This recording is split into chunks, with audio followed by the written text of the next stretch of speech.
Okay, good morning, ladies and gentlemen. Good to see you all out there. I don't know if it's me, Henny, but I'll make my introduction short. It is you. It is you. Is it? Okay. Can you hear me now? There we go. Right. Well, I mean, we'll still get Keith's details, but let's get on with it. Keith, you're the CEO of Fraser Alexander, and you're going to talk to us today about how your companies, including Fraser Alexander, have dealt with COVID in these challenging times. So thanks for making yourself available, and we look forward to your presentation. Thank you. It's a pleasure, John, and thank you to you and Henny. So what I've put together here is the journey we've been through, what we've learned from it, where we believe we've been successful, and what we're going to take forward. I've called it Can You Plan for Black Swans? And the lessons from COVID-19 in planning for extreme and unforeseen events. And I've noted there that it's a personal journey because you guys have experience, we all have experience of COVID. A lot of what I'm saying you might think it's obvious, it's impacted you. You might even think, how can that guy not have realized that or thought that? Or why are those his conclusions? But I think it's very personal. Although we've gone through it as a business of 5,500 people, it's a personal journey as well, with a lot of personal learnings. And these are both learnings for our businesses and learnings for myself and reinforcements for myself, re-emphases of things that I already knew. So just to give you an overview of who we are, we're a group called Mogs Mining Services, MMS, and we're part of the PIC and RBH-owned Mining Oil and Gas Services Group. We have 9 mining services or product supply companies within the group and supplying the South African mining industry and globally. Each underlying company has its own board and executive management. We have 5,450 staff, so we're not a huge company, but we're a big group, and Fraser certainly is a big company within it. We have offices or staff in 8 countries outside of SA. We work on well over 100 sites. Fraser Alexander is over 80% of the group in terms of staff. The vast majority of our offices, staff, and sites are in South Africa. And we have a range of head offices. We run a number of factories, 3 factories, a number of workshops, regional offices, and site operations, mostly on active sites. We do very little relatively on non-active mining sites. So how did we go into this as a group? And I'll refer to both the group and Fraser Alexander. I'm currently hold a dual role. I'm the CEO of the group and the CEO of Fraser Alexander, which is the biggest asset in the group. So how were we prepared? Well, we had a crisis communication plan at Fraser Alexander, which I think was a pretty good one. It was developed together with an IR firm. And I think what's important when you develop any of these kind of plans is a thorough engagement so that they understand your business.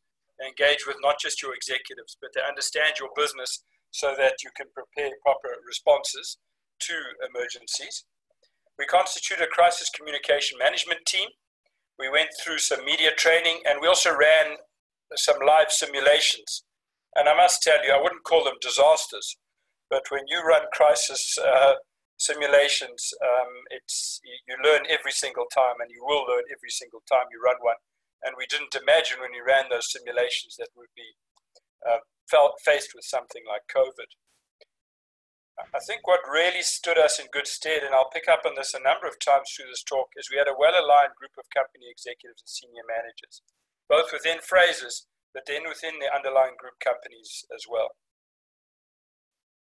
And, you know, an important question here is you know, by definition, can you prepare for a black swan? And I actually had a Fraser Alexander non-executive ask me a number of times, a very experienced one, what are we doing to prepare for black swans? And I thought to myself, well, is this a rhetorical question? And I certainly didn't show irritation, but, you know, I dealt with it saying, well, you know, it's hard to deal with unforeseen events and prepare, etc. But it's not a rhetorical question. And hopefully when we get to the end, I'll have demonstrated that to an extent, one can prepare oneself for these type of events. So I asked myself, how can you prepare for something that by definition is unknown, not knowable? And I also asked myself at that stage before COVID, because we had small crises and we were able to manage them, small relative to COVID, and we had systems in place, is there a responsibility as an executive? Is there a fiduciary responsibility to prepare for unknowable, extremely rare events? And I think there most definitely is. But at the time, I think it was a valid question, because if you can't, or if you don't believe that you can prepare for a black swan, what is your responsibility to prepare for it? So, a quick definition of a black swan event, and if COVID strictly complies with that definition or not, I don't think it's that relevant. It certainly is an unpredictable and very significant event.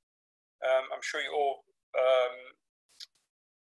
familiar with Taleb's book. I managed to cut him out there, his surname, but he defined, I think in the early 2000s, a black swan as an unpredictable event that is beyond what is normally expected of a situation and has potentially severe consequences.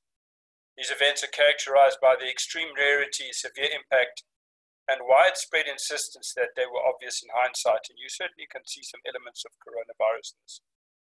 According to Taleb, there are three characteristics. The first is that they're outliers, something that lies outside the realm of normal expectations, because nothing in the past can credibly suggest it will happen. And I think in that circumstance, possibly coronavirus couldn't be classified as a black swan. The second is that the event has a severe and extreme impact on society or the world, and that is most certainly the case. The third event is that it's predictable in hindsight, and the world asks why we weren't prepared. I think, again, that is certainly the case. And just to note there that although these events are rare, it is highly likely that something similar has happened before.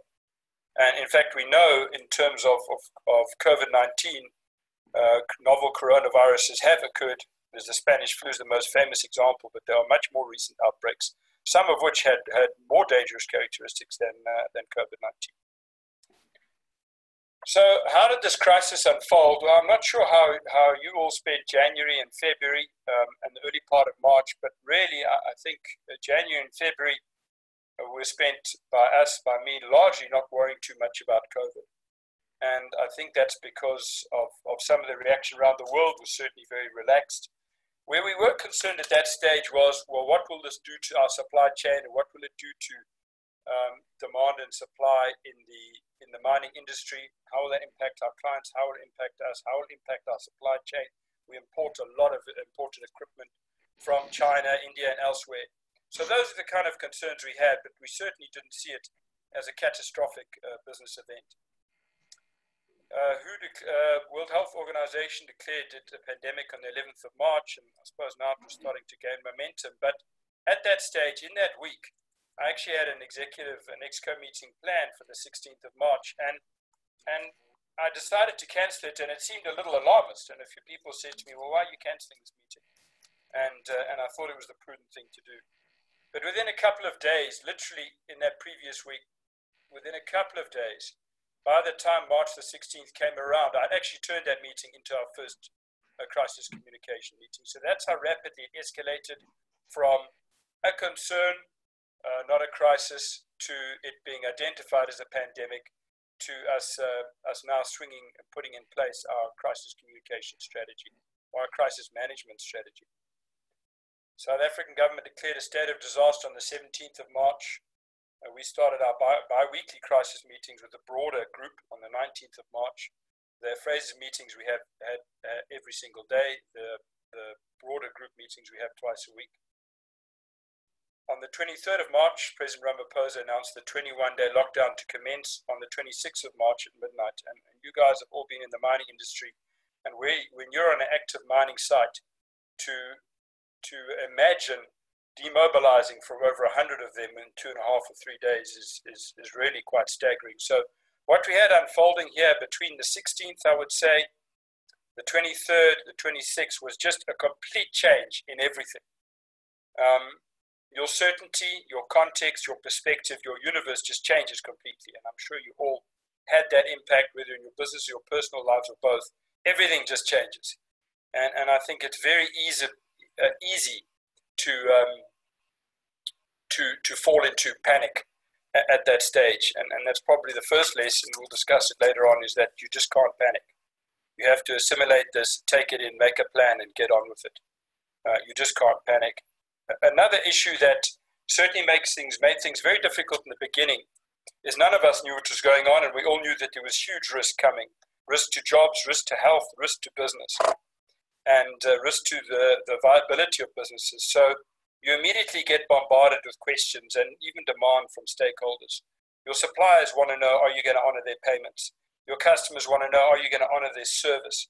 Your shareholders want to know, are you going to be looking to them for cash?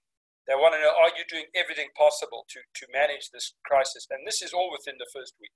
This is all within that third week of March. So you're just inundated with information, with demands, with just a completely changing context. And certainly that week and the first few weeks of this were extremely challenging, as we all know from a personal point of view, and certainly in our businesses.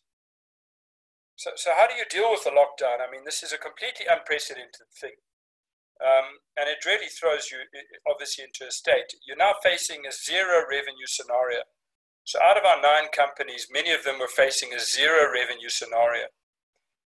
For how long? 21 days, 5 weeks, 8 weeks? We were modeling 2 months to be prudent in the beginning. And a business that essentially has to carry the vast majority of its costs, because our costs are principally people. We do have other large costs that are variable, like things like diesel. But our large costs are equipment and people.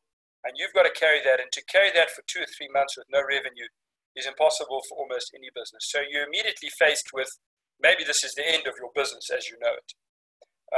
How long can you survive with no revenue? How will that revenue come back? Will it come back 50%, 70%, 90%? Will it be full by the end of the year? What can you survive? These are the things that just immediately start running through your mind. And you start running scenario after scenario after scenario. And of course, your shareholders want those scenarios. They want to know, well, if we close for 2 months, what if? If we close for 4 weeks, what if? If it takes us 2 years to get back to full production, what if, what if, what if?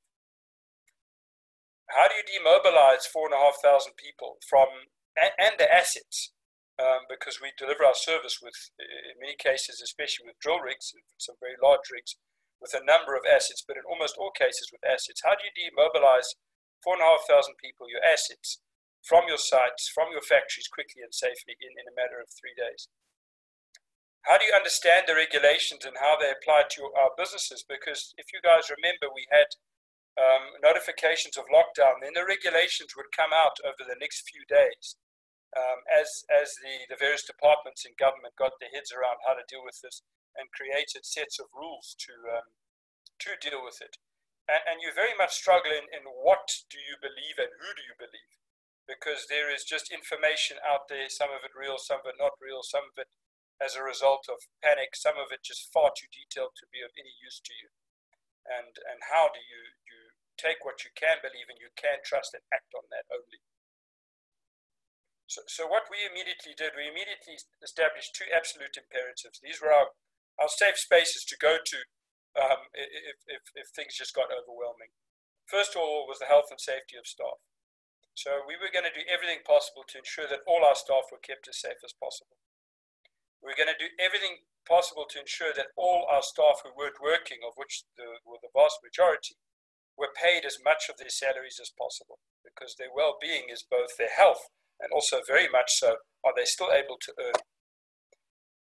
Constant communication with staff was another tool we used very successfully to ensure health and safety. We put support mechanisms in place. Luckily, we had support mechanisms in place, and we just swung them into action and increased their bandwidth. And we distributed COVID care packages to our staff who weren't working. And all our staff were, for example, given PPE, sanitizer, etc., that they could take home to their families and into their homes. And the second absolute imperative was viability of the businesses. And really that boiled down to protect cash. Just protect cash at all costs. And there's a number of strategies we applied there to make sure that we had as much working capital as possible. Because ultimately, in a crisis like this, that's the only thing that you can rely on is cash. Because everybody is affected, you can't necessarily rely on your lenders. You can't necessarily rely on your shareholders, even though we have 2 very, very large shareholders. of course, there's 100 other people who are coming to them with needs and requirements. So everybody was impacted severely. So the only thing you can rely on is cash. Constant running of forecasts to understand how the businesses were viable under different scenarios and how they may be worked, and constant engaging with shareholders, lenders, customers, suppliers, unions, industry representative bodies, principal stakeholders. So we had those two imperatives: health and safety of staff, viability of the businesses predicated on cash preservation. What we also wanted to do, it wasn't an absolute imperative, but as much as possible, we wanted to maintain forward momentum in our businesses. We have a lot of strategic initiatives in Fraser's and in our other businesses, and we didn't want to lose the forward momentum of those. So to the extent that bandwidth and budgets allowed, we kept them up. In fact, we accelerated some because we felt that we found that some people actually had time on their hands, surprisingly enough, and we could actually push this work to them. And we were able to accelerate some of these initiatives. And we wanted to make sure that we kept morale up. So we had forward-going momentum. We had not just negative things to communicate, but positive things to try and communicate. And we were adamant that we were going to exit COVID-19 more competitive than certainly our competitors, or even possibly than we went in some instances. So what are the immediate actions that we took? And there's quite a lot of information in here, folks, but I think it's important to go into a bit of detail, because just to emphasize how incredibly complex the situation was, and so much coming at you at one time, so much to consider, and also a lot of things, some things are repeated here, but that's because the situation changed from pre-lockdown to 21-day lockdown to lockdown extension to the release of the lockdown, and all of these different dynamics just constantly changed as those different circumstances changed. And we also remobilized during lockdown very quickly, so we had that additional challenge. So one has to immediately rebudget for extra costs. No revenue, then low revenue, and keep an eye on that cash. You've got to prepare to demobilize, and not only do you need to demobilize, you need to make your site safe, and you need to get people home by 12 o'clock on the 26th. And some of them live a long way from home. We've got to secure sites and assets. That was extremely difficult to do, and we weren't able to do it completely. We managed to demobilize with 0 incidents, and we're extremely proud of that. We had to confirm what are essential services and obtain all necessary permits. And for us, tailings management, tailings deposition management, and some of our coal processing plants were deemed immediately essential services. We had to put COVID-19 protocols and procedures into place on all active sites. We had to commence drafting policies into which those procedures could sit. We had to work from home, had the IT tools to do so. So everybody was now going home and through with 3 days' notice. They had to have hardware, they had to have software, they had to have the internet, they had the ability to do conference calling. And you can't put this in place in 3 days. You have to have this in place prior to that. Procurement became quite a challenge. Procuring PPE, sanitizer, thermometers, for a period of time you couldn't procure them. They were just gone. And then we managed to, through our procurement departments, managed to procure in bulk and then repackage into smaller packages, again utilizing staff who weren't working. Procure in bulk, repackage, and then distribute. And you have to be able to distribute that PPE while abiding by regulations, because of course you're not allowed cross-provincial boundaries. You've got to be able to work with the necessary permits in place that allow you to undertake logistics, distribute PPE, and move around safely. And we also had to figure out how to get tested, because I had been in the UK and in Portugal a couple of weeks before, and I immediately found out that at that stage you couldn't get tested unless you had symptoms. Other immediate actions, we had to ensure that we could communicate with all staff, including those who don't have email. Probably 3,000 of our staff don't communicate regularly on email. And we had to ensure that we had the means in place to communicate to those people immediately and regularly. We started the first of many outgoing email, SMS, telecom, and telecom town hall communications. We, of course, engaged with all our principal stakeholders.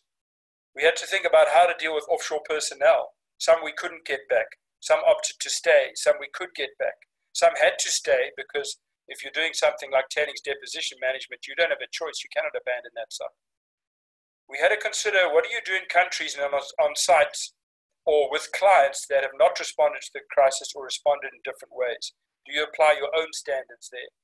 What do you do in remote sites where there is very little COVID-19 occurrences, or expected to be very few occurrences, but on the flip side, there's very little access to healthcare? We had to almost immediately remobilize, literally a week after demobilizing, immediately remobilize to some sites who had now been designated essential service sites, mostly coal processing and production drilling. We had to prepare for all that remobilization almost immediately after demobilizing, going through a lot of what I've just spoken about, and ensuring that those sites were run, the existing sites and the new sites, were run to COVID-19 DMRE, our standards, client standards, DMRE standards. And again, we managed to remobilize with zero incidents. We also had to rejig our operations, because you have to make sure, generally in the mining industry, one works in teams, or certainly in our services industry, one works in teams. But we also run factories. And although you work in discrete areas in the factories, people move through them. People arrive at work together. They leave work at the same time together, going through the same entrance, exiting the same entrance. There are lunchrooms where people tend to sit together. On the mines, people go down in cages, etc., etc. So what we did was rejig our operations, and this is an easy thing to say, but obviously a very challenging thing to do, was to the extent possible, we rejigged the operations so that we had discrete teams who didn't come into contact with each other. So whether it was a team that, and even to the extent that there might be a team staying there and a team staying there, and they didn't come into contact with each other as they passed each other coming on and off site. And when they were on site together, the team that was manufacturing X didn't come into contact with the team that was manufacturing Y 10 meters away from them. So we had to rejig how we looked at our operations. There were many immediate issues that cropped up and continue to crop up. And I won't go into all of them, but I'll speak about some of the more significant ones. How do you pay staff who aren't working? So immediately now in 3 days, you have staff who aren't working. We made extensive use of the UIF TERS, which was an excellent intervention and certainly helped us significantly. We made extensive use of that plus top-ups, because on its own, it isn't enough for people to remain viable. We had to engage our staff extensively, engage the unions extensively, because we had to get their agreement for what our strategy was in terms of paying people. And we, again, had to communicate. Your payrolls, especially where you have big staff and where you have multiple levels of staff and different unionized staff are paid very differently to salary staff, etc., etc. Your payrolls are very hard to change. And what we found is we had a constantly changing payroll. So not easy to pay staff, because during a month, who was working, who wasn't working, who was doing overtime, who wasn't, who was demobilizing, who was remobilizing, who was quarantined, who was on sick leave, was extremely dynamic. And you just have to constantly change your payroll. And in fact, by a certain time in the month, you have to say, it doesn't matter what happens between now and payday. I'm going with the payroll I have, and then I'll try and adjust in the new month. It's a massive undertaking, and we utilized our systems as best as we could, and our payroll and HR teams worked ceaselessly. We had a big concern, and we saw it playing out around police and soldiers who don't understand the COVID regulations, and obviously there were many incidents around this. And what we did in our businesses, we ensured our people were compliant, and we reinforced to them again and again and again, just to remain as calm as possible. Staff not following COVID procedures, so we could control sites, but we couldn't control behavior off sites. And that was a challenge. And we tried to counter that through constant communication, issuing people with PPE and sanitizer in their home, and to weed out irresponsible behavior through screening. If people admit that they've traveled, gone here, gone there, we try and weed them out, keep them off-site, and keep them out of the businesses, the factories and offices. Morale, something that of course immediately gets impacted. People don't know if they're going to have jobs in a month or two's time. And constant communication, offering support is how we responded to that. A significant problem that you can see the mining industry suffered from, and we certainly suffered from, is your health and safety focus suffers elsewhere. So all of your resources swing to COVID, and your normal health and safety focus just suffers. And arguably, it's a greater risk than COVID. We all know how unsafe and dynamic our working conditions are in the mining industry. And trying to refocus that as soon as possible is a significant challenge. We had a challenge of staff who are unable to self-quarantine. Many of our people live several people to a room, And what we had to do was, first of all, we had to assess if they couldn't self-quarantine, because you don't just quarantine sick people, you contact anybody who's coming, you quarantine anybody who's coming, contact tracing with them. So we had to arrange private quarantine facilities all around the country in the main areas that we worked in, many of which we hadn't used, but we had to arrange them. And you have to arrange them with facilities that are allowed and have been registered as COVID-19 compliant facilities. A major issue we had was that screening clearly doesn't work. All of our initial cases, we came with people who had gone straight through screening, and we changed to a policy of rather testing high-risk candidates screening, but rather also testing high-risk candidates. You cannot get tested without showing symptoms. You have to have doctor's referrals, which means everybody needs to go for a doctor's appointment before going for a test. State testing was too slow. We immediately switched to private testing, and of course you have to budget accordingly. At that stage, testing was costing us about 1,500 Rand a person. We had to have a doctor's referral and then a test, and we foresaw having to test thousands of people. There was an extreme reaction to the initial cases from everybody, our suppliers, the clients, the DMRE, the Department of Health, the unions, ourselves. And what ended up happening was that there were many quarantines of whole sections, mines closed. Suppliers would close down their whole facility if one person got infected. And responses, we complied with everything we had to, and we hoped that responses became more measured, and they did, and ours became more measured as we got to grips with managing this thing. We had a lot of uninsured staff, and for those of you who've worked with large staff that are unionized, the benefits you can and can't give and how you give them is a very complex issue. But we had ended up with a large amount of uninsured staff, and we arranged cover in the matter of a couple of weeks for nearly 3,000 people, which was, as you can imagine, a massive undertaking on its own. Travel logistics was a huge issue. So because of the new regulations, less than half the people who could have traveled in a car or a taxi or a bus to work before could travel. So now we had to double up and provide private transport to people. And we also had to ensure that the COVID protocols were followed within all those private transports. And that on its own was one of the biggest challenges we faced and still face in the COVID-19 crisis. How do we protect our plus 60 staff, our staff with comorbidities? Lots of staff who have both. We had to put in special protocols to protect them. Of course, we immediately had a lot of contract terminations or declarations of force majeure, and that required intense negotiations, which are still ongoing with clients. In cases clients wouldn't allow and still don't allow vulnerable staff onto sites, and that's created a challenge. We have to negotiate with clients and support these people who have to then remain at home. We had the issue of doctors refusing to see possible COVID cases. So when you want a referral from a doctor in order to go get a test, we started having very commonly doctors who refused people into their practice who might have COVID, because if they were quarantined, then they'd have to close their practice down. We had some situations that we could never, ever have planned for. That's a situation we didn't foresee until it happened. Another situation we didn't foresee until it happened was that our staff rent accommodation amongst communities when they're working on a certain project. And some communities wanted our staff removed from the communities because those staff had traveled in some cases. They felt that they were a higher COVID risk. So we had to, within a short space of time, find completely alternative accommodation for, in cases, hundreds of people we had to remove out and then put them into these accredited guest houses. We had to try and support the vulnerable communities. Communities became even more vulnerable very quickly. And we tried to support them through direct feeding schemes. We donated a lot of money to direct feeding schemes and supporting public healthcare facilities, especially in the Eastern Cape, which is a sending area for our staff. Other things is using Zoom, Skype, and Teams. Almost no one knew how to use these tools. And we all had to go home and start using them immediately. We sent out tutorials. We're still sending out tutorials. We find that some of these tools conflict with each other, conflict with microphones. And to be honest, we're still learning.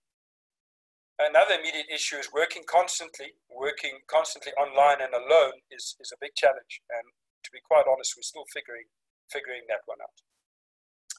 As lockdown was eased, additional actions had to come in place. We obviously had to prepare our entire business for remobilization, and we remobilized again with 0 incidents.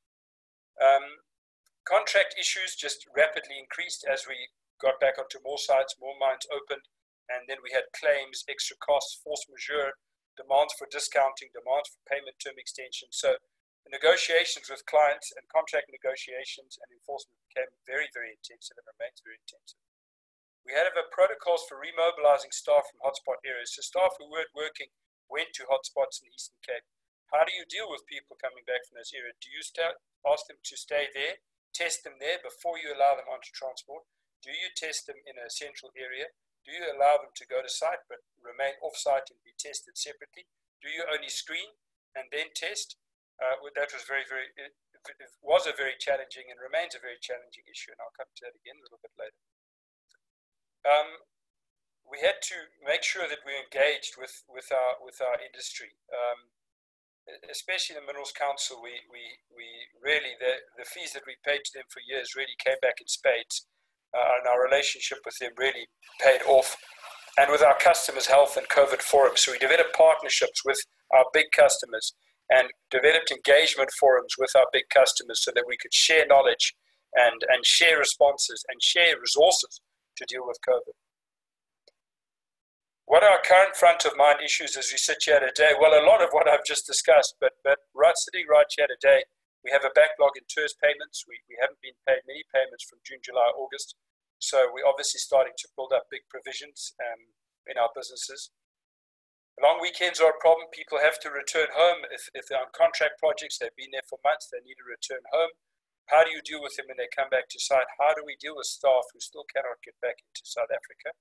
We're looking at the efficacy and legitimacy of rapid testing, looking at antibody testing. Very concerned about resurgences.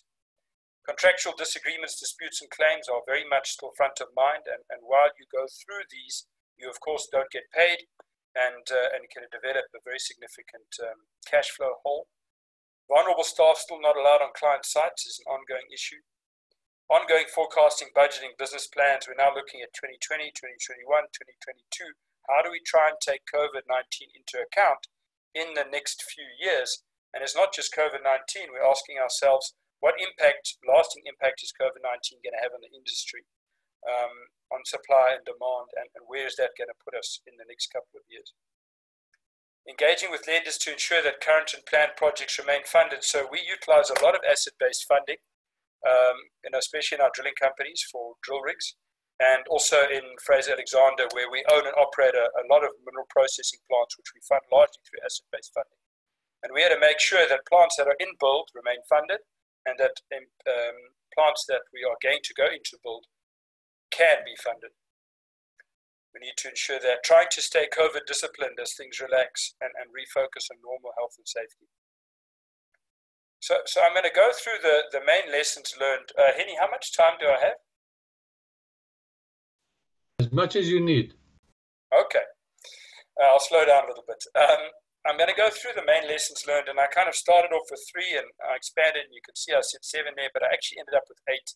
And there is some overlapping here. But I put lessons learned for me because other executives have got a different view in some cases, but certainly we'll be taking many of these lessons back into our businesses and are taking them back into our businesses. And I've said here that I learned them or had them reinforced to me because some of these things I knew and one knows intuitively or one knows them, but they need to be reinforced, or they have been very much reinforced. The first one, and these aren't necessarily in order of priority, but this first one is the priority, and that you must have strong teams in your business.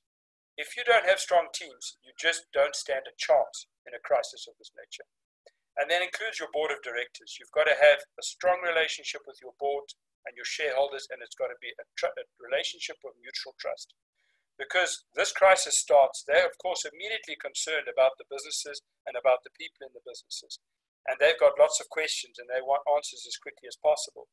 But they have to trust you that you will go and prioritize things appropriately and get to those important things and giving them the important information when you can.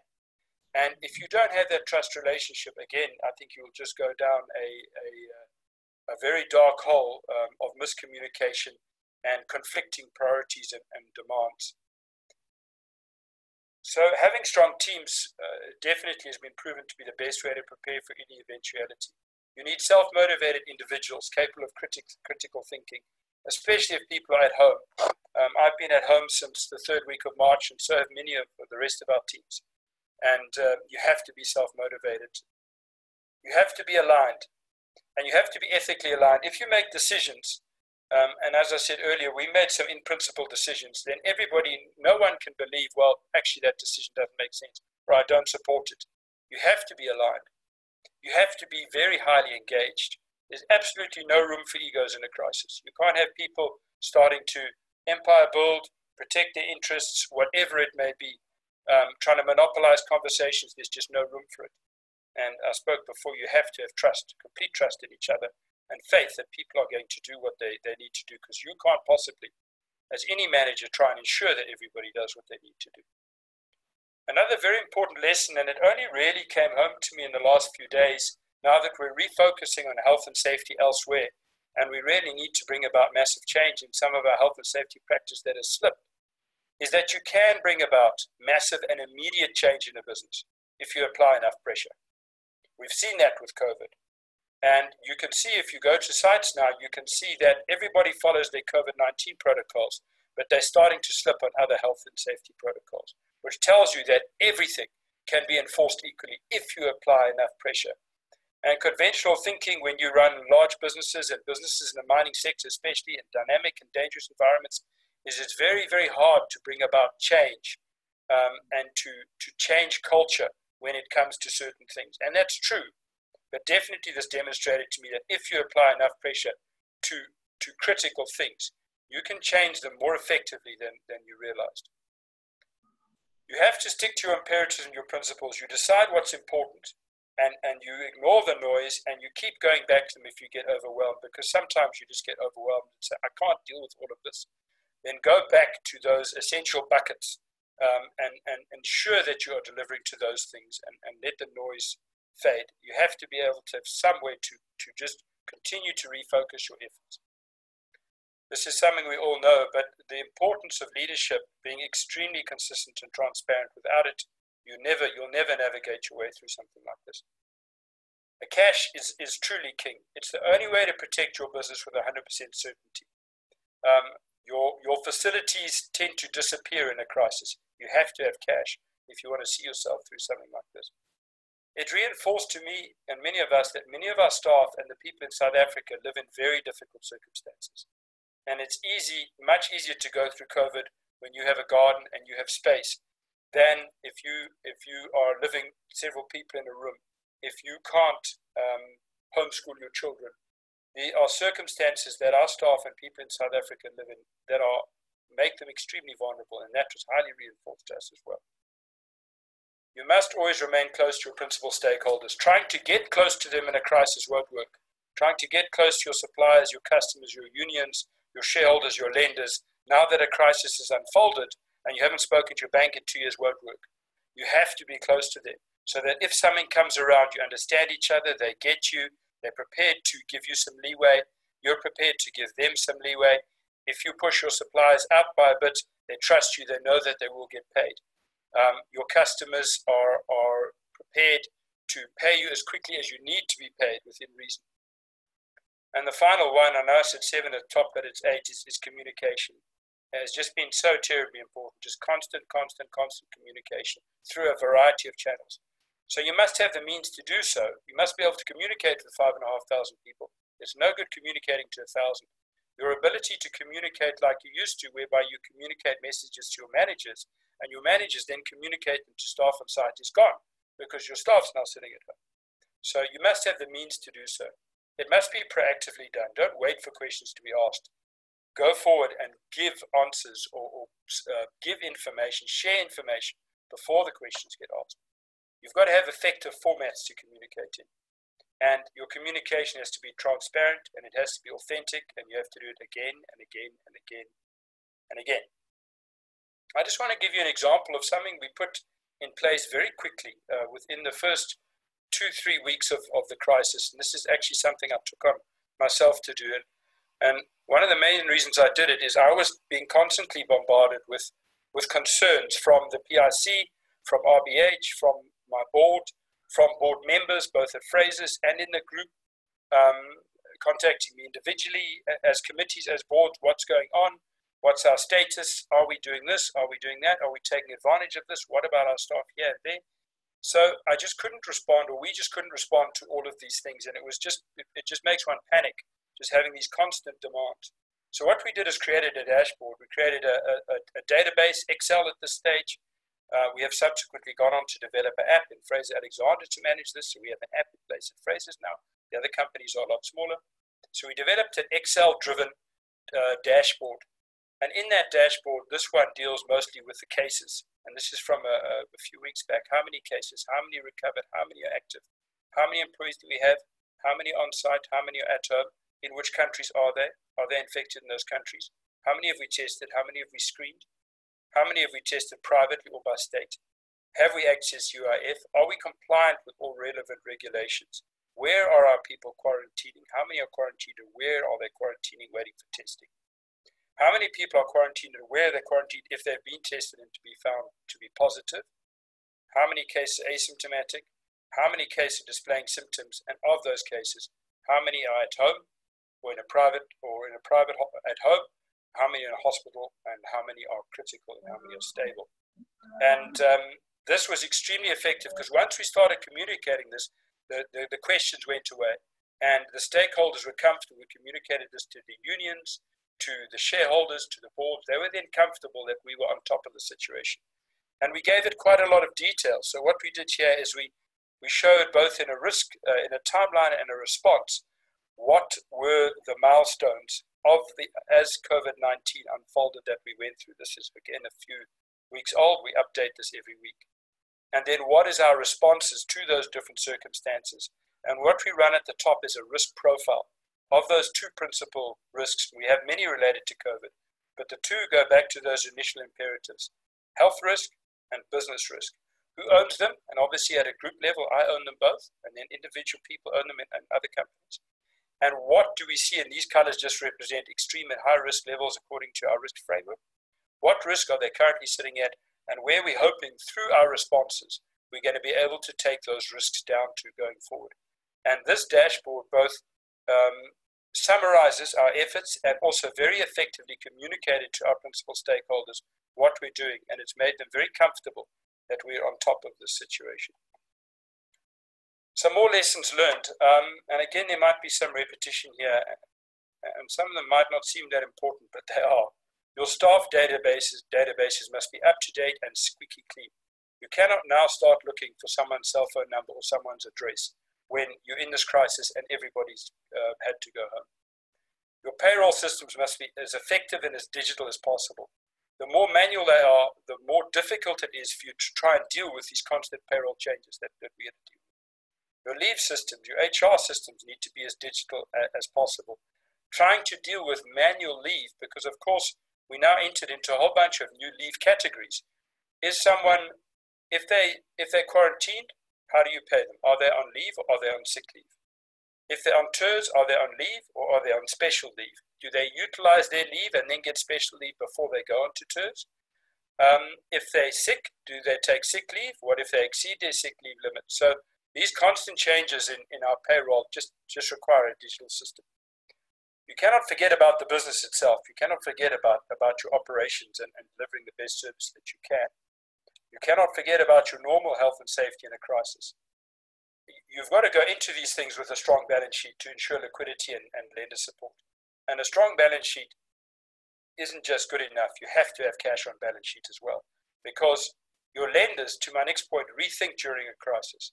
So you go into a crisis, your lenders, any contract you have with your lenders, any facility you have, whether it's an overdraft, asset-based finance, whatever it might be, your lenders rethink, and they're allowed to rethink.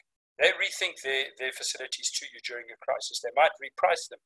It might take them a couple of months to reconsider. Overall, our lenders have behaved extremely well, but you have to accept that you can't take your facilities for granted if you go into a crisis of this nature. The only thing you can take for granted is your cash. You have to have very stable IT platforms. You must be able to deploy remote working capability quickly and effectively. The staff have got to have sufficient skills to work online. And even of those, I don't know if I can still call myself relatively young, but certainly it's been challenging for me and challenging for many of the people in the business. You must be in a position to just run multiple forecasts very quickly. Your system must enable you to say, if this happens, that happens, this happens, that happens. As the dynamic situation unfolds, That's what my business looks like. That's what my business looks like. You must support and be involved in your industry representative bodies. Our involvement with Mineral Council prior to this has been minimal. We've now become deeply involved, and we're going to become more involved and more supportive. They've been fantastic in this crisis. Your contracts must try and allow for eventualities. Force majeure under these circumstances is a legal quagmire. And while we're negotiating that legal quagmire, we aren't paid claims, and it just gets you into a very difficult position. You've got to have capacity, because your people within your business have now got to start dealing with multiple things over and above their jobs. They've got to be well trained in the line. You've got to have good systems. You've got to know what to believe. You've got to avoid fake, alarmist news, irrelevant news. So don't overact or get mired in detail. I found one can sit and obsessively follow the statistics every day. What's the R factor? What's the morbidity rate, etc., etc., etc. But getting stuck into those details doesn't help you manage the crisis. And I found, and I'm sure you guys probably did as well, that people were actually running, I have some relatives who were doing it, running their own spreadsheets and running their own data and R factors and correlations. And I said to them, as far as I'm concerned, that is bandwidth that has been wasted. That's not going to, first of all, there's much smarter actuaries than we are running that data. Second of all, the data's all wrong. And thirdly, time is better spent somewhere else. Another important lesson that came home, I think, to all of us, and a number of us had to take cuts. I volunteered cuts. Our executive volunteered salary cuts. There were many salary cuts volunteered in the business. We had to do things like defer certain payments to staff. I think a lesson that came home to all of us is a lesser job, even if it's only for a period of time, or maybe even now, if it's permanently a lesser job, is much, much better than no job. And of course, you've got to rethink how you work. You've got to have a balance between online versus organic communication. The value of organic communication, bumping into each other, seeing each other, grabbing each other, sharing an idea. The value of face-to-face communication online can never replace it. The loss of value in commuting. These are all very important lessons. So have we been successful? This is a very, very difficult to answer this question. And that's because how do you measure success?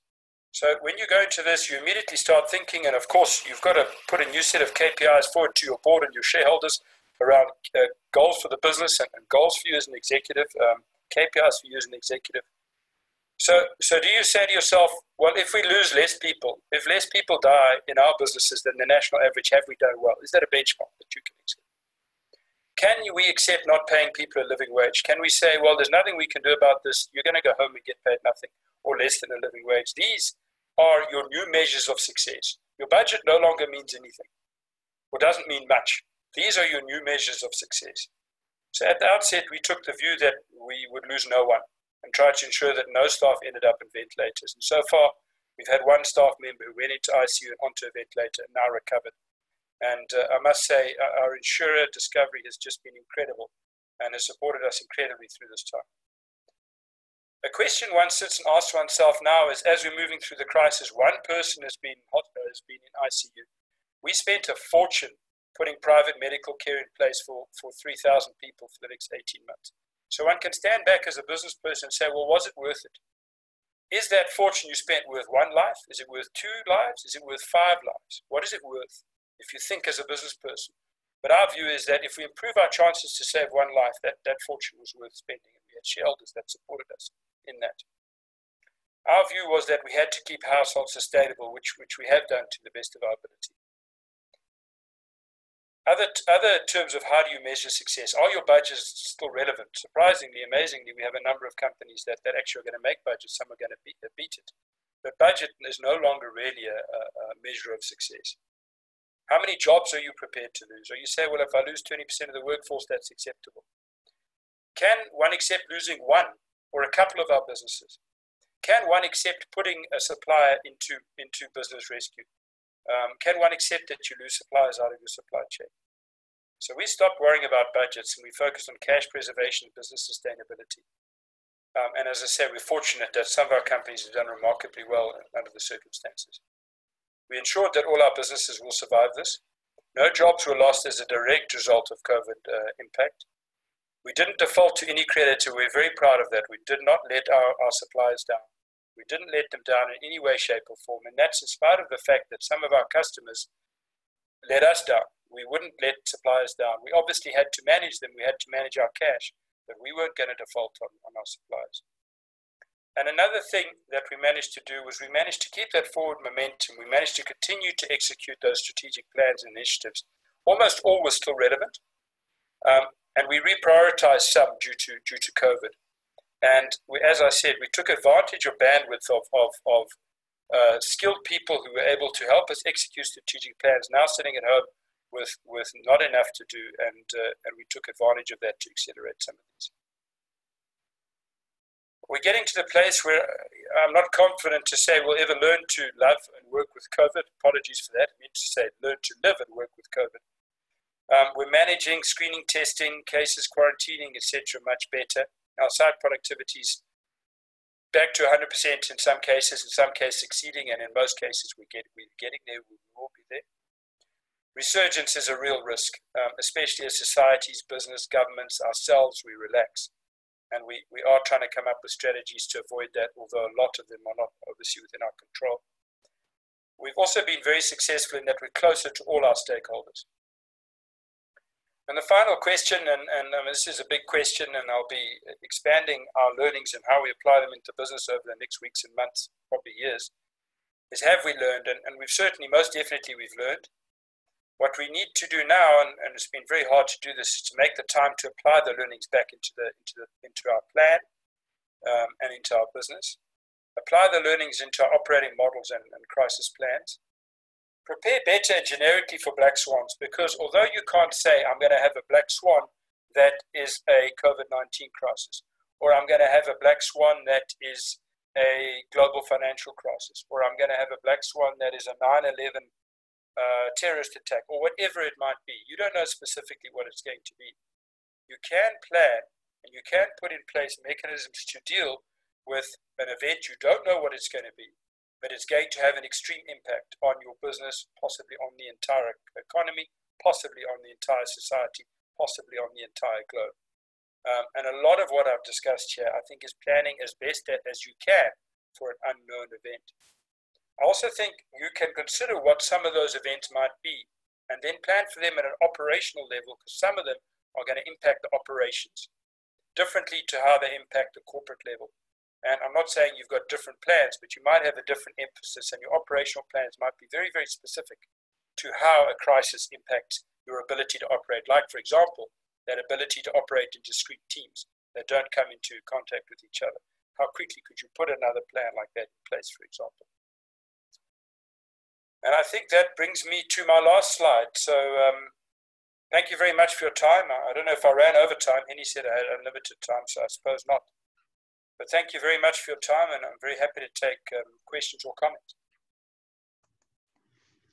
Fantastic, Keith. That was wonderful, and is going to need a lot of digestion. But credit to you and your company, and I guess credit to South Africans and their resilience, Keith. I mean, I just find that whole thing fascinating, the way you coped with, this great unknown. So let's get into questions. If you check your chat, there are quite a few questions already asked. So maybe while sort of the rest of us line up our questions, you want to glance at your chat box. Can you get into it? You muted, Keith. Keith, I'm just going to tell you that John Simona says, well done, a disaster manager. He's lecturing in disaster management, does not think he or she could do it any better. And then a couple of questions from the same person, so get ready for them. Okay, as I say, I'm still learning these tools. I'm not that familiar with this particular one, so I'm just looking for where the questions and comments are. But should I take some real time, John? Okay. While we get the chat lined up, let's Hedy open up to questions, and then we'll come back to the chat questions. You there, Henny? Yes, I'm here. Yeah. One of the first questions was, what has been response from your staff regarding, your communication? Was it two-way? Was it bottom up or top down? It's a very good question. The response has been very good. Obviously, in some instances, it's two-way. It's one way predominantly, especially if you're communicating through bulk SMS. But we did have channels for return responses, and we did get them. We then had our HR practitioners, different ones designated to different groups of people available for them, our counselors available for them. And we had town hall sessions where I would speak to the entire business. We had a few hundred callers on the line, is as many as we got. And that was very much communication. So we said, we want to talk about this, send through your questions beforehand. And then we took questions during those discussions. And you've just got to be honest. I mean, if people say, and they ask questions like, can you guarantee none of us will lose our jobs? And you can't say yes. You have to say, I can't guarantee that. I'll do everything in my power, and we must work together to do the best that we can do. But I'm not gonna lie to you and make you any promises I can't keep. So that two-way communication is essential, and we've gotten very good feedback from how we did it. And I must say, our relationship with our staff is much better for this. It's put us all into the same boat. We've gotten through it together, and we've been transparent with each other. Thank you very much. And from Botswana, we've got Kibale Mokile asking, how did you manage your employees' anxiety versus productivity during this situation? Sure. I mean, that's difficult. Obviously, people were most anxious when they were sitting at home. And then those people who were still working, I would say, were less anxious because they were working. So it is more a question of managing anxiety of people at home and managing the circumstances of people who were working. And then obviously everybody had anxiety. In the early days, no one knew how many people were going to succumb to it, how many people were going to get it, what were your chances of surviving, did you have comorbidities? So again, through constant communication, I think, very strong site protocols, communicating to people what we expected and what we wanted. In fact, what we demanded, what the clients demanded, and ensuring that everybody stuck to it, I think was the best way we were able to do that. The anxiety of people at home, as I say, we ensured that they were able to be paid a living wage, and we communicated that to them. We sent them care packages, we gave them counseling. We tried to constantly deal with their concerns and tried to keep them up to date as to how this was going to play out, when they could get back on site, when they could get back to their jobs. Because that was the biggest concern was, am I going to be able to feed my family? Am I going to have a job?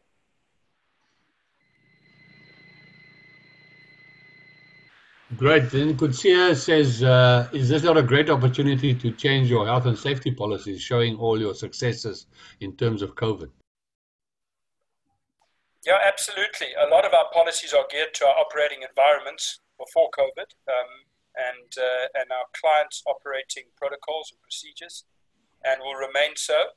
But certainly we're going to be taking back some of these learnings into health and safety procedure. And as I say, a fundamental learning for me was that it's very frustrating to never get your health and safety culture and practice to where you want to get it to.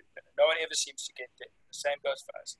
But I've learned from this, it's demonstrated to me that if we take it seriously enough, if we put enough pressure and enough emphasis on it, we can make that change in the business. Thank you. Then KB wants to know if this gives good insight into prioritizing businesses of today as opposed to businesses of tomorrow. Yes, I think very much so. I think it's reinforced a number of things. I think it's reinforced to the mining industry that an industry that is very manual is very vulnerable. And I think you're going to see this will accelerate the initiatives in the mining industry to automate, to digitalize, to increasingly use AI, to come up with means of less high skilled people operating more equipment, using assets rather than people. How do they deploy people? How well do they understand people that work for them? I think those changes are happening very, very rapidly, and this will accelerate those changes. It'll accelerate the changes in terms of how we work. And I think it will also, for shareholders, just make them increasingly aware that there's some risk they're just not prepared to be exposed to. So they never knew with the businesses they were invested in that they were exposed to the type of risk that a Black Swan event like this brought. And I think shareholders are going to rethink within the sector, are going to rethink around what risks they're prepared to be exposed to. as a result of this. And I think the investment emphasis will change, and business emphasis is changing. Thank you. Then Kutsia says the dashboard is really impressive. Will you continue with similar dashboards into the future? The Excel option, was it easy to do? And it would be interesting to measure how much learning from your whole team has taken place studying in this time, short courses, etc. Okay, so there's a number of questions there. I'll try to remember them all. So dashboards is something I'm a big believer in. We do have dashboards in the business. That one was new, and in fact, I've already adopted it to a couple of other circumstances. We remain using Excel, generating those dashboards at this stage. As I say, we have a COVID tracking app tool in the businesses, but in the business now, but we haven't fully integrated those and linked those up yet. But this has just reinforced to me the power of dashboards. However, you can't ever be in a situation where the only data you bother analyzing is the data that is produced in your dashboard. You've obviously got to go through a lot of detail, and you need to have an awful lot of data, awful lot of analysis to be able to present something as simply as that. I think the other question was related to training. Very definitely. Is the Excel easy to use? Well, I gave the inputs that needed to go into the Excel spreadsheet. My Excel spreadsheet couldn't do this. So someone else's expert Excel spreadsheet, they would say it's easy to use. But it's been okay with Excel because each business generates their own data and then we collate it at a central level. It's worked reasonably well with Excel. It's not ideal. We need to put a different tool in place going forward. But we never imagined that we'd have to real time collate data like this from 9 different businesses and amongst 5,500 people. Okay, and the last question was on short courses, etc. Yeah, definitely. I think obviously some of them are around technology that we have to look at training people into. But we also are looking at changing some of our training curricula into dealing more with what we've experienced this year. And then again, just accelerating how we change our own business. And that acceleration of how we change our own business towards more automation means that we have to accelerate our training to deal with the change management and to skill people to be able to walk that journey with us and be relevant to a changing business. Thank you. Peter van Niekerk wants to know, do you think changed style of communication that we are doing now will be carried through post-COVID? You know, a month ago I would have said this is the new way of working. But I've noticed maybe 2 months ago, a lot of people have returned to work, not us, but a lot of people have returned to work. I notice when I Skype with people, there's 6 guys in a conference room with no masks. So I think people they want to see other people. They want to go back to business as normal. So I think it's going to be mixed. I will certainly take a much more mixed approach to time spent in the office, time spent in different offices, when I commute, what I do online versus what I do offline, what we have to do face-to-face. So I definitely think it's going to change. However, I think the world we saw 3 months ago where every landlord was going to go out of business is not the world we're going to be. And I think we're going to see a hybrid model of a fixed way of working and maybe fixed ways of working spread more geographically instead of just in central hubs and online working. Yeah, then thank you. Then Kutsi has also said, could your case study be used as a disaster management training tool? Looks like you've got a new customer there. On a more personal point here, Jean Malang wants to know, Keith, how did you manage your own time, yourself, and your well-being and your family? So look, going through this exercise of preparing this presentation was very useful for me.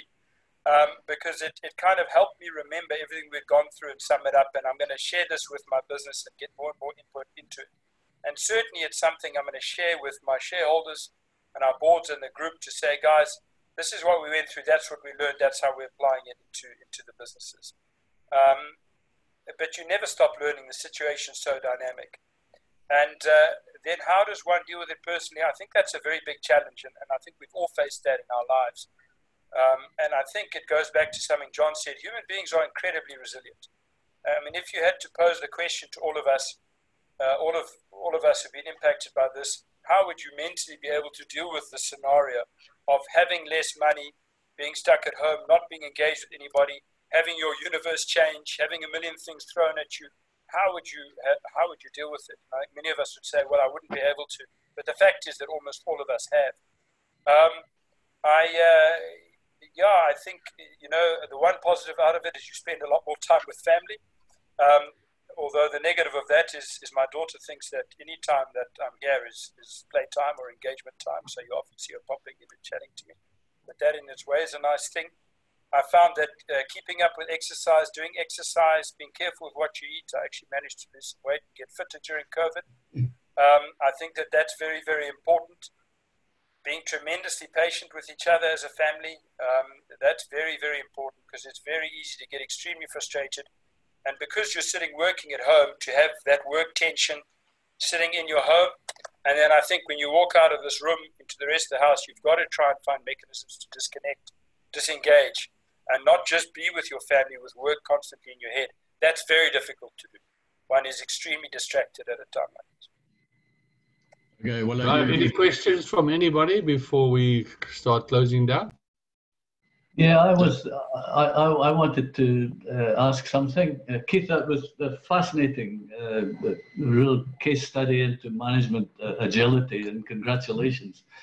And obviously you've learned a lot of lessons.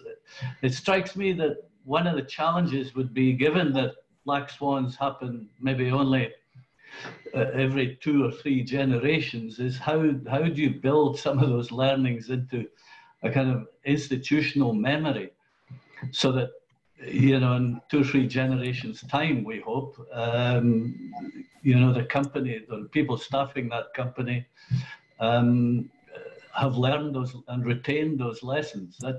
That's going to be a challenge for everybody, I would think. Bob, it's a very, very good question. And I can tell you now that the industry won't retain the lessons. And we won't retain the lessons because I'll give you a very good example, and something that's very, very close to how we think and what we do is tailings dam failures. Because they're so rare, consequence is massive. Because they're so rare, even though they're incredibly catastrophic, they happen more than every couple of generations. But we see the industry slipping back into irresponsible tailings management practice time and time again. Why? Because it hasn't happened for 10 years. It hasn't happened for 20 years. Yeah. So I think we're going to take these lessons now and apply them into the business. And we're going to tell our shareholders we must retain more cash in the business. And then we're going to budget next year. And the budget is going to have a very high cost for COVID-19 related what-ifs. And it's going to have a lot more cash retained on budget, on balance sheet, and lower dividends. And then the conversation is going to start to say, well, guys, this is so unlikely to happen again. Let's release some of these provisions because it's not going to happen. And let's make the budget look a little better. No shareholder is going to sit and let you build up your cash. They're going to want to see this. Say, you've got cash now, we're through the crisis, you've put in the management tools, let's release that, let's distribute that cash. So I think very, very quickly, the learnings through just business necessity, having to get on with what you have to get on with every day, I'm afraid will be lost. I do think we have to try and embed, though, some of the essentials. And a lot of the essentials I spoke today are actually just best business practice. Having strong teams that are well aligned, of good people with strong initiative, critical thinking, that's good business. Make sure that that's in the business.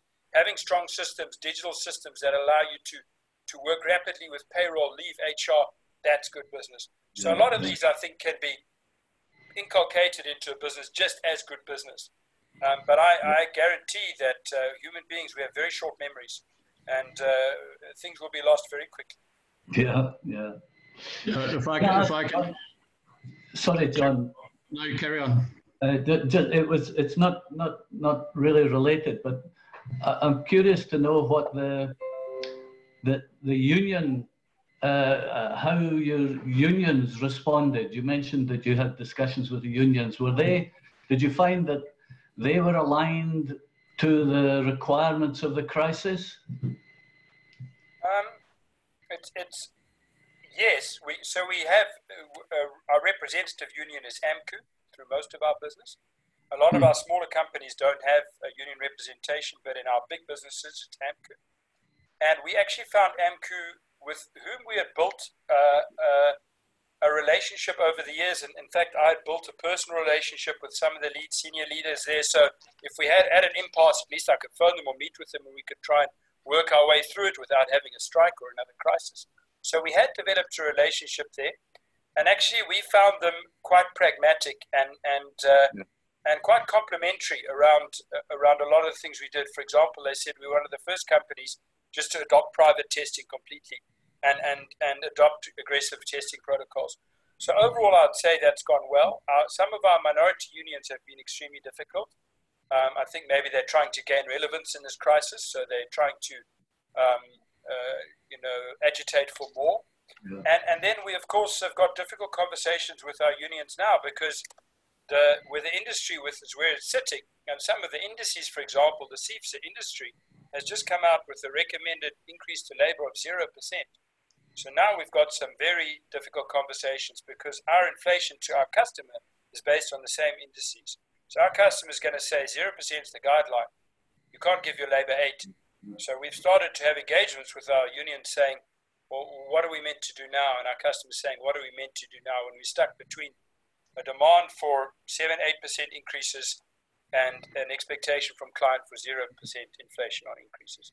So we are going into some tough conversations with our unions now as a result of the business crisis that COVID's put us into. Yeah. Thanks very much. Thanks, John. Thanks, Penny. No, thanks, Bob. Thanks for your questions. Thanks to everyone. And Keith, thanks for your openness. That really was fantastic. Most appreciated. A couple of takeaways for me.